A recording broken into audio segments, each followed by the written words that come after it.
Apa langkah seterusnya? Our third and final step. Divide Timpera. Dengan semua yang kau rancang ni, kau yakin parti kita boleh menang? Kita akan menang.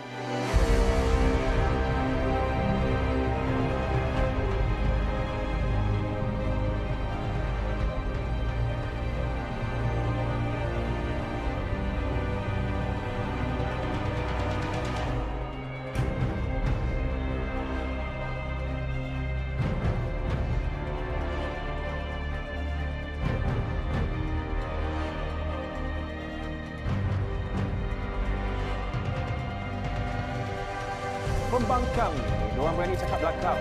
Cakap depan depan, diorang takut.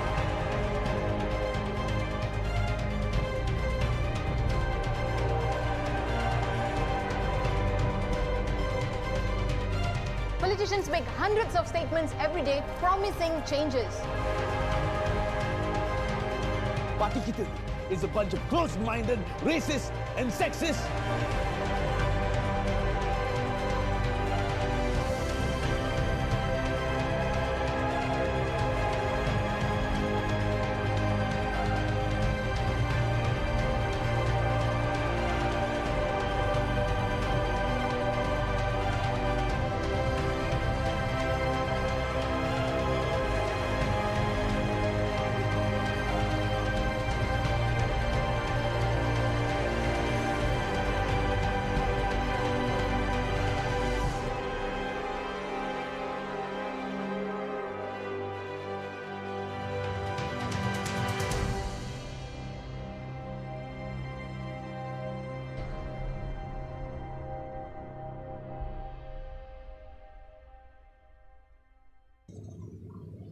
Sebelum kita mulakan dengan pengajaran yang telah kami sediakan, kita akan cerita sikit tentang latar belakang filem Daulat ini.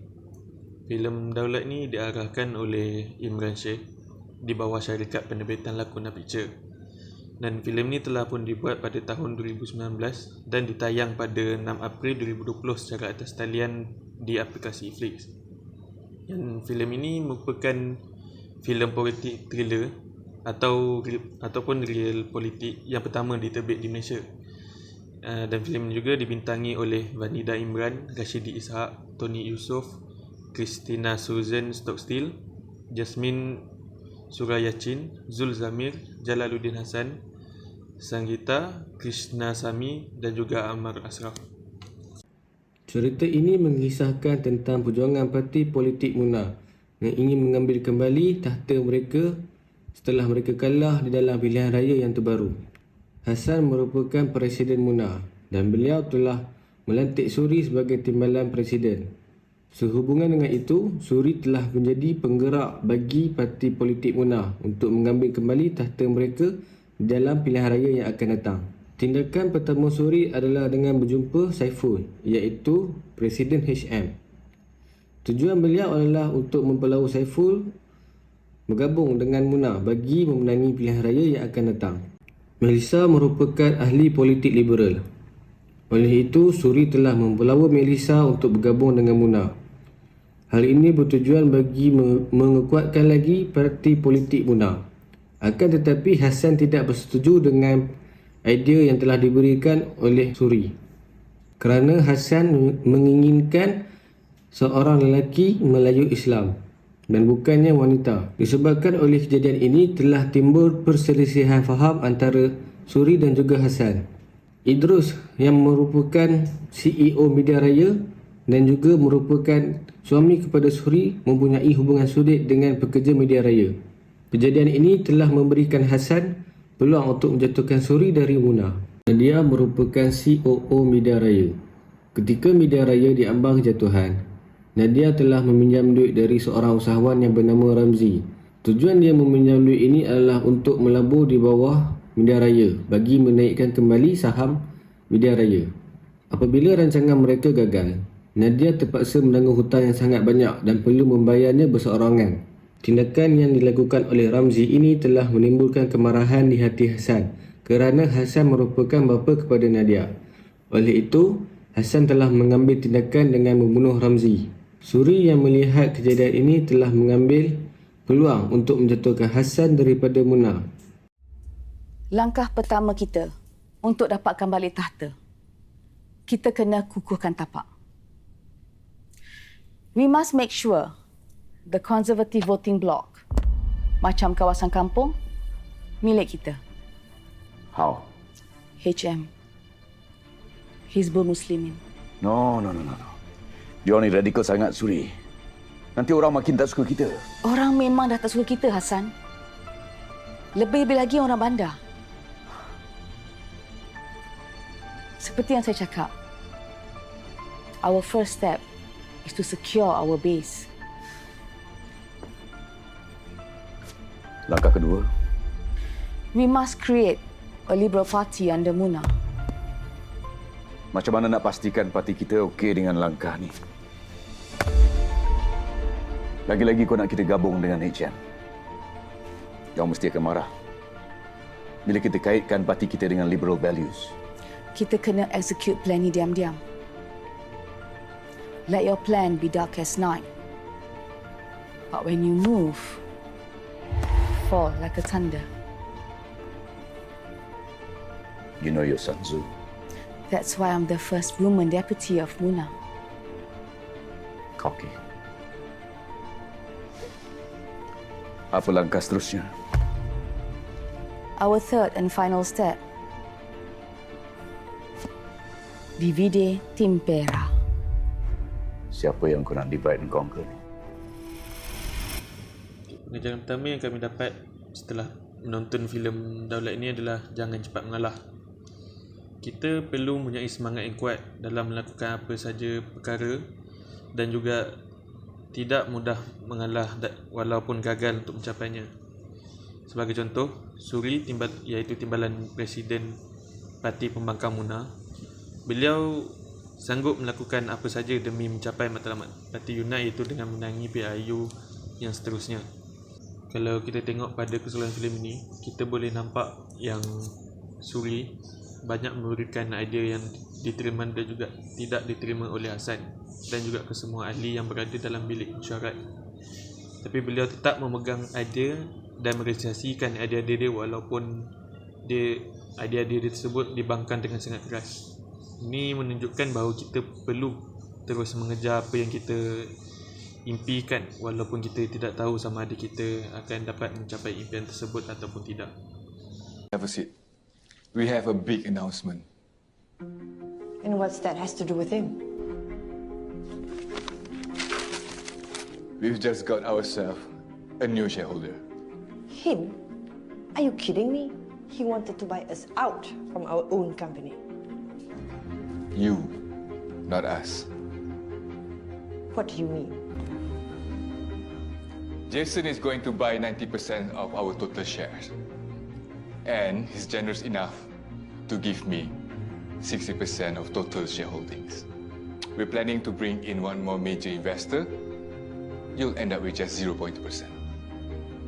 You cannot do this to me, Idris. You know I won't sign anything. I won't.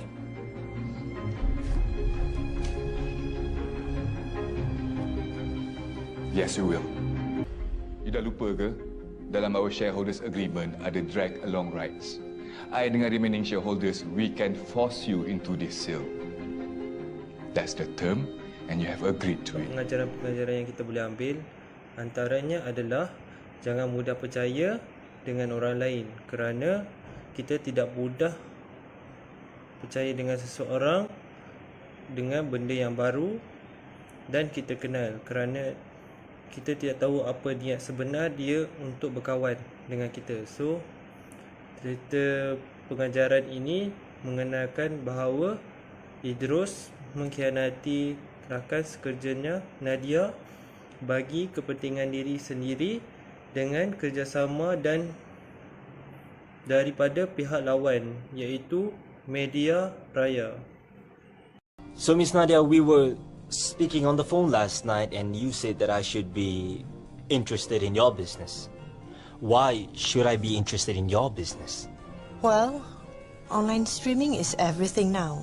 Malaysia online penetration is at 85%. Tak kisah orang kampung ke, orang bandar ke, dia akan tertarik dengan online news.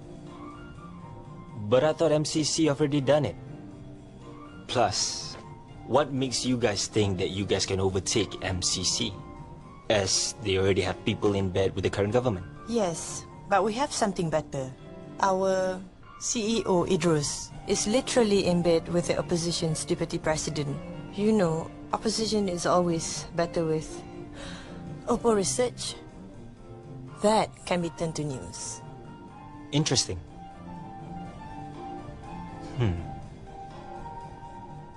I'm in. But Miss Nadia, I have a contract here with me. It's a standard contract. You can have a look.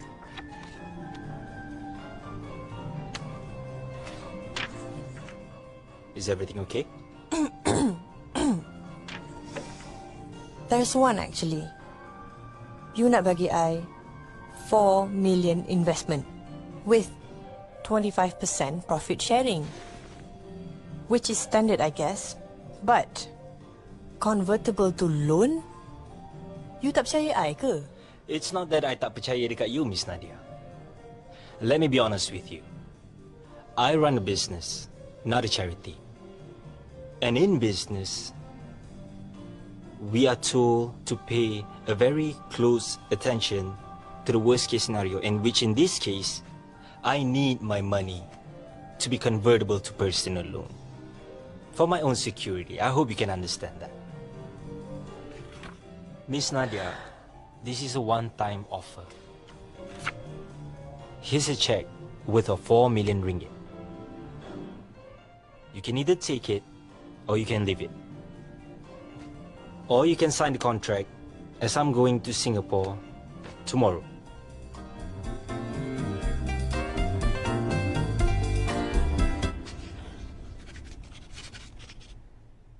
Pleasure doing business with you. Thank you, Ramzi. Menurut hasil sumber kajian daripada kisah pengajaran yang didapati dalam kisah daulat yang terakhir, kita perlulah berfikir secara mendalam. Apabila kita melihat daripada sudut pandangan, untuk membuat sesuatu perkara, kita perlu berfikir secara mendalam terhadap kesan yang akan terjadi di masa hadapan, dan bukan sahaja fikir untuk mudah dan tenang apabila kesan itu berlaku, kerana setiap perbuatan akan memberi kesan pada masa akan datang. Seperti di dalam daulat ini, Nadia membuat keputusan untuk menandatangani kontrak yang dia perlu bayar semula, yang dilaburkan jika rancangan dirancang oleh Idrus tidak berjaya. Adakah kau pelik? Adakah kau gusar? Yang jadi pemimpinmu seorang yang tidak baik, ibarat syaitan dinobatkan sebagai pembesar. Kau mungkin susah hati. Adakah semua ini akan menjadi fakta? Tapi sebenarnya kau terima sepenuh hati. Hanya sang kejam yang akan mendapat tahta. Kau mungkin berpendapat pemimpin kena berhati mulia. Tapi ketahuilah di mana-mana tempat, pemimpin baik akan dipijak dan dihina. Ini bukan panduan untuk menjadi pemimpin yang jelek, tapi sekadar peringatan untuk belajar daripada mereka yang licik.